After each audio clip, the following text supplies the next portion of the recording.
सभी विद्यार्थियों को नमस्कार। आज अपन ऑर्गेनिक केमिस्ट्री का एक महत्वपूर्ण टॉपिक बीएससी थर्ड ईयर का हेटेरोसाइक्लिक कंपाउंड या विषम चक्रीय यौगिक क्या होते हैं, इसका शुरुआती वीडियो अपन ले रहे हैं। आप इसको कंटिन्यू देखें। सबसे पहले बात आती है विषम चक्रीय यौगिक या जिसको इंग्लिश में बोलते हैं हेटेरोसाइक्लिक कंपाउंड होते क्या हैं। तो सबसे पहले आपको साइक्लिक कंपाउंडों के बारे में जानकारी होगी, या इसकी शुरुआत से अपन बात करें तो आप लोगों को पता होगा हाइड्रोकार्बन के बारे में। हाइड्रोकार्बन, कार्बन और हाइड्रोजन से मिलकर बने यौगिक हाइड्रोकार्बन कहलाते हैं। उनका क्लासिफिकेशन आप लोग जूनियर क्लास से ये पढ़ते आ रहे हो। हाइड्रोकार्बन जो यौगिक हैं उसको आप लोग दो कैटेगरी में बांटते हैं। एक तो होते हैं अचक्रिय या एलिसाइक्लिक, और दूसरे प्रकार के होते हैं चक्रीय।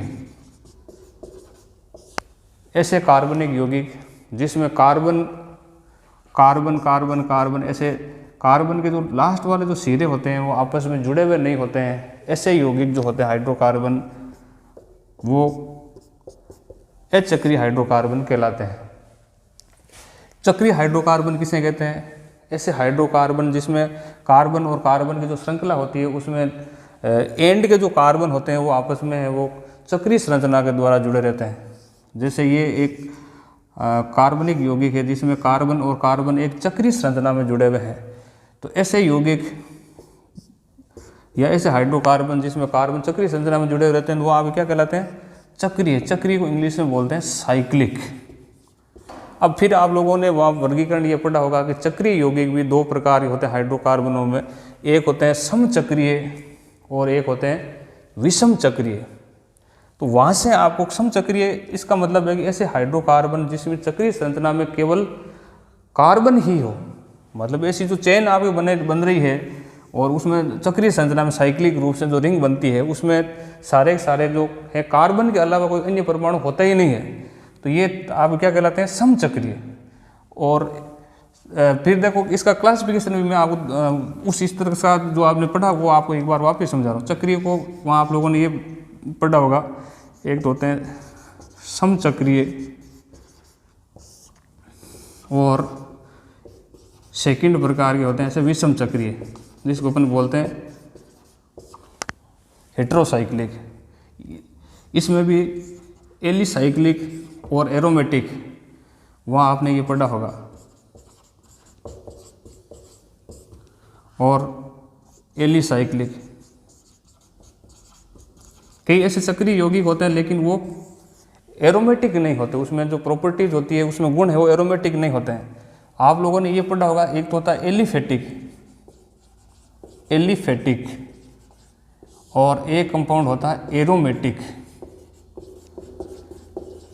और आपने प्रयोग जो आप करते हो तो उसमें ये पढ़ा होगा कि जो धुआंधार ज्वाला के साथ जलते हैं वो एरोमेटिक होते हैं, और जो बिना धुआंधार ज्वाला के साथ कार्बनिक यौगिक जलते हैं वो एलिफेटिक होते हैं। तो एरोमेटिक कौन से यौगिक होंगे? एरोमेटिक शब्द भी आप लोगों ने सभी क्लासेस आप पढ़ कर आ रहे हो। एरोमेटिक, एरोमा से एरोमेटिक शब्द बना जिसका अर्थ गंध युक्त ऐसे यौगिक। फिर बाद में पूरा इसमें जिसके अंतर्गत ये देखा कि बेंजीन वलय जिसके अंतर्गत पाई जाती है वो एरोमेटिक यौगिक होते हैं। कौन से यौगिक एरोमेटिक होंगे? इसमें एक हक्कल का नियम था, तो वो भी आपने छोटी क्लास एज में पढ़ा है। तो ये मैं आपको क्यों बता रहा हूँ? क्योंकि जो विषम चक्रीय यौगिकों की अपनी परिभाषा देंगे तो उसमें कौन सा वर्ड आना जरूरी है? एरोमेटिक। इसलिए आपको ये सारी चीज़ें बताइए। और ये विषम चक्रीय होते क्या हैं वो आपको समझाने के लिए ये वो जो छोटी क्लास एज में आप पढ़ करके आ रहे हो वो एक बार समझाने का प्रयास किया है। तो आप लोगों को विषम चक्रीय यौगिकों के बारे में ये समझ में आ गया होगा कि होंगे तो चक्रीय यौगिक, लेकिन चक्रीय संरचना में कार्बन के अलावा अब आपके कम से कम चक्रीय संरचना जो बनेगी उसमें 3 कार्बन बड़ी होगी, 4, 5, 6 ऐसे तरीके से। तो चक्रीय संरचना में कार्बन के अलावा अन्य कोई परमाणु आ जाता है। जैसे अन्य परमाणुओं में नाइट्रोजन, ऑक्सीजन, सल्फर, हेलोजन तो इसमें चक्रीय संरचना में आ नहीं सकता क्योंकि इसकी वैलेंसी एक ही होती है। तो 2 या 2 से ज़्यादा वैलेंसी युक्त है वो परमाणु है वो चक्रीय संरचना में आ जाता है। तो ऐसे यौगिक है वो विषम चक्रीय कहलाते हैं। जैसे मान लीजिए ये एक चक्रीय यौगिक है,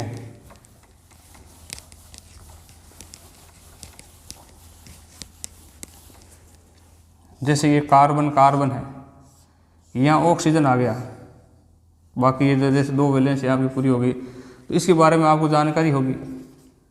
इसको बोलते हैं ऑक्सीरेन। तो इसकी चक्रीय संरचना में कार्बन के अलावा अन्य परमाणु है, तो क्या ये विषम चक्रीय यौगिक कहलाएगा? जैसे आपन सामान्य बोलचाल की भाषा में कह रहे हैं कि चक्रीय संरचना होती है और जिसमें कार्बन के अलावा अन्य परमाणु जैसे नाइट्रोजन आ गया, ऑक्सीजन आ गया, सल्फर आ गया, तो ऐसे कार्बनिक यौगिक विषम चक्रीय यौगिक कहलाने चाहिए। लेकिन ये विषम चक्रीय यौगिकों की श्रेणी में नहीं आता है। इसका कारण होता है इसकी जो वलय संरचना होती है वो स्थायी नहीं होती है। जैसे ऐसे जो कंपाउंड है इनको, इसका अपन सामान्य नाम होता है ऑक्सीरेन, ऐसे होता है लेक्टोन, सक्सिनामाइड,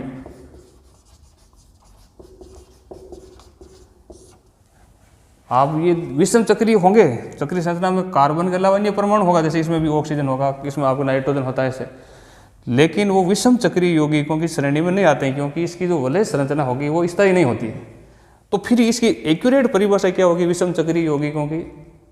तो इसमें सबसे पहले एक वर्ड आप डाल देंगे एरोमेटिक। ये एरोमेटिकों की श्रेणी में नहीं आते हैं।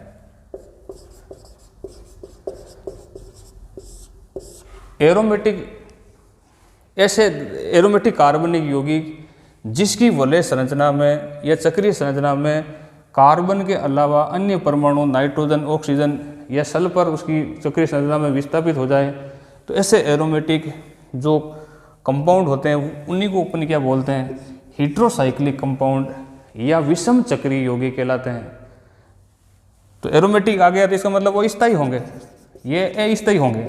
ये तो जो जैसे ये दिखने में तो लग रहा है ये विषम चक्रीय यौगिक है, लेकिन ये वलय संरचना स्थायी नहीं है, इसलिए ये विषम चक्रीय दिखते हुए भी इसको विषम चक्रीय यौगिक, क्योंकि परिभाषा में इसको अपने वो नहीं लेते हैं। तो विषम चक्रीय यौगिक की पूरी बात आप लोगों को समझ में आ गई होगी। ऐसे चक्रीय कार्बनिक यौगिक वो स्थायी होने चाहिए। स्थायी का मतलब वो एरोमेटिक, तो उसकी परिभाषा में अपन कौन सा वर्ड इंट्रोड्यूस कर देंगे? ऐसे एरोमेटिक स्थायी कार्बनिक यौगिक जिनकी चक्रीय संरचना में कार्बन के अलावा नाइट्रोजन, ऑक्सीजन, सल्फर आदि आ जाए, तो ऐसे कार्बनिक यौगिक विषम चक्रीय कार्बनिक यौगिक कहलाते हैं या हेट्रोसाइक्लिक कंपाउंड कहलाते हैं।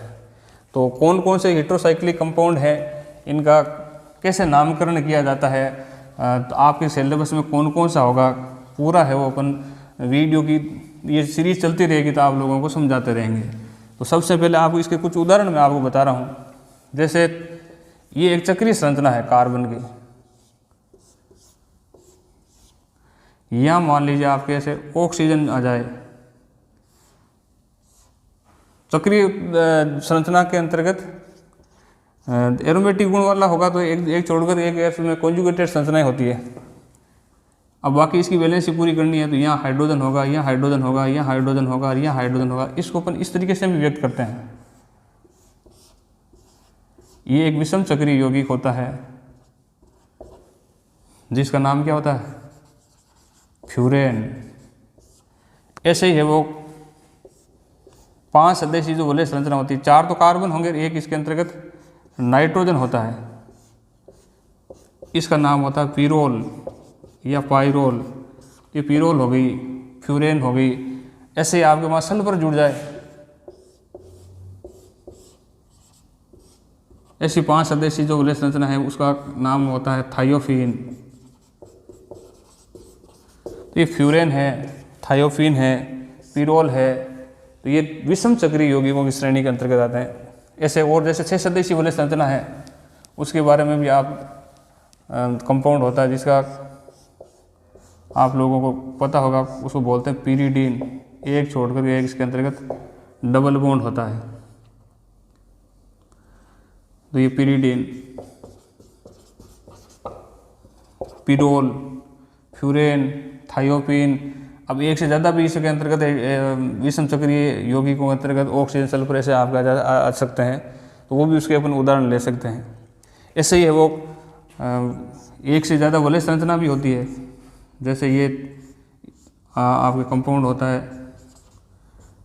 जिसका नाम आप लोग जानते होंगे, या पूरा इसके अंतर्गत आगे अपन चर्चा करेंगे। इंडोल बोले है तो इंडोल भी ये हेट्रोसाइक्लिक कंपाउंड के अंतर्गत आता है। ऐसे क्विनोलिन बोले जो होती है, आइसोक्विनोलिन, क्विनोलिन, ये भी है वो हेट्रोसाइक्लिक कंपाउंडों के अंतर्गत आते हैं।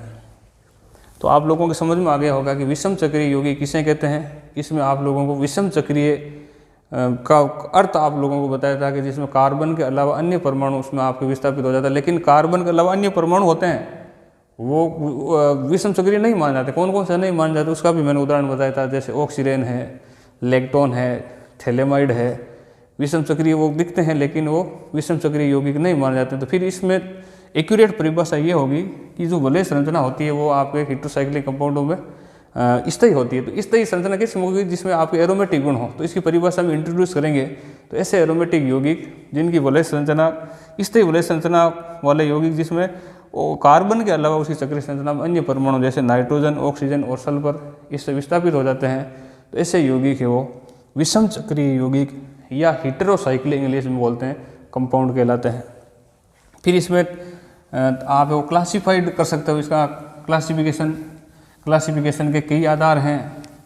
जैसे आप वलय संरचना के हिसाब से अपन बात करें तो इसको अपन 3 कैटेगरियों में अपन बांट सकते हैं। जैसे वलय संरचना के आधार पर है वो on the basis of ring के आधार पर इसको एक होता है 5 सदस्यीय वलय संरचना वाले, जिसके अभी आपको उदाहरण बताए थे। कौन कौन से थे,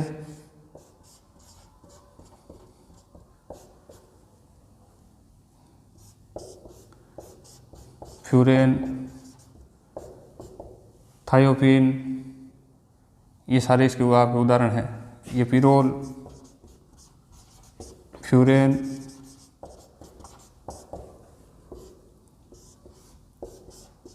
इसका नाम होता है थायोफिन। ये 5 सदस्यीय वलय संरचना वाले विषम चक्रीय यौगिक कहलाते हैं। ऐसे ही 6 सदस्यीय वलय संरचना वाले यौगिक जिसके अंतर्गत जो वलय संरचना होगी उसके अंतर्गत 6 आपके एटम्स होते हैं। तो उसका सबसे अच्छा जो उदाहरण है वो है पिरिडीन। ये जो नाम आपको मैं लिख रहा हूँ ये नाम सारे है वो रूढ़ पद्धति में नाम है। IUPAC प्रणाली में ऐसे यौगिकों का नामकरण कैसे किया जाता है, उसके क्या रूल हैं, वो भी अपन वो वीडियो की जो नेक्स्ट सीरीज़ होगी या अभी टाइम मिलेगा तो अभी देखेंगे। तो वो भी आपको IUPAC प्रणाली में भी नामकरण आना चाहिए। थर्ड होती है संगलित या संगनित वलय संरचना विषम चक्रीय यौगिक, यानी कि एक वलय तो संरचना होती है, इसके अलावा और साथ में एक और वलय संरचना आपके फ्यूज हो जाती है। उसको भी अपन 2 कैटेगरी में बांट सकते हैं। एक आपको विषम, दोनों वलय आपके विषम चक्रीय हो, एक ऐसी संरचना होगी जिसमें एक विषम चक्रीय होगी और एक आपके बेंजीन वलय होगी। इसमें जैसे एक तो ये बेंजीन वलय है और साथ में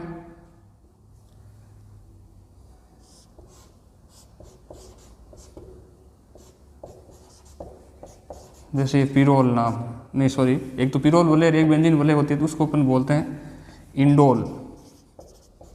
बायो के जो स्टूडेंट हैं उसके बारे में जानकारी होगी। उसमें इंडोल वलय बहुत से प्रकार के जो हार्मोन होते हैं, वर्धीकारक हार्मोन, उसके अंतर्गत ये इंडोल वलय होती है। फिशर इंडोल, वो कई आप लोगों को आगे भी बताएंगे। एक आपके बेंजीन वलय के साथ के अंतर्गत पिरिडीन वलय भी आपकी जुड़ी हुई होती है, एक छोड़कर एक ऐसे आपको डबल बॉन्ड होता है। इसको अपन बोलते हैं क्विनोलिन वलय। क्विनोलिन ऐसे बहुत से यौगिक होते हैं जिसके अंतर्गत क्विनोलिन और आइसोक्विनोलिन, आप लोगों को पता होगा कि जो मलेरिया की एक औषधि होती है कुनैन, उसके अंतर्गत या सिंथेटिक जो कुनैन होती है उसके अंतर्गत इस प्रकार की वलय संरचना आपको पाई जाती है। तो वो आगे से आगे आपको पढ़ाते रहेंगे तो वो सारी जानकारी आपको देते रहेंगे। इसके अलावा एक ऐसे संगनित वलय संरचना होती है जिसमें दोनों जो वलय संरचना होगी वो हेट्रोसाइक्लिक कंपाउंड आपको जुड़े होंगे, जैसे यहाँ नाइट्रोजन हो गया, यहाँ आपको नाइट्रोजन हो गया। तो ऐसे भी विषम चक्रीय यौगिकों का वर्गीकरण किस तरीके से किया जाता है वो आप लोगों को समझाने का प्रयास किया। फिर इसके बाद में अपन जो पढ़ेंगे वो विषम चक्रीय यौगिकों का नामकरण कैसे किया जाता है, नोमेनक्लेचर कैसे किया जाता है। नामकरण का एक छोटा सा आपको बेसिक जानकारी मैं आज दे रहा हूँ, बाकी पूरे जो नियम हैं एक वीडियो ये क्या कि नहीं तो वीडियो बहुत ज़्यादा लंबा हो जाएगा। आप लोगों को ऐसे शॉर्ट वीडियो के द्वारा है वो नेक्स्ट वीडियो सीरीज और आपको पूरा समझाने का प्रयास करेंगे। तो मेन है IUPAC प्रणाली में ऐसे यौगिकों का नामकरण कैसे किया जाता है। किसी भी यौगिकों का IUPAC प्रणाली में नामकरण करते हैं तो एक तो उसमें लगता है पूर्व लगन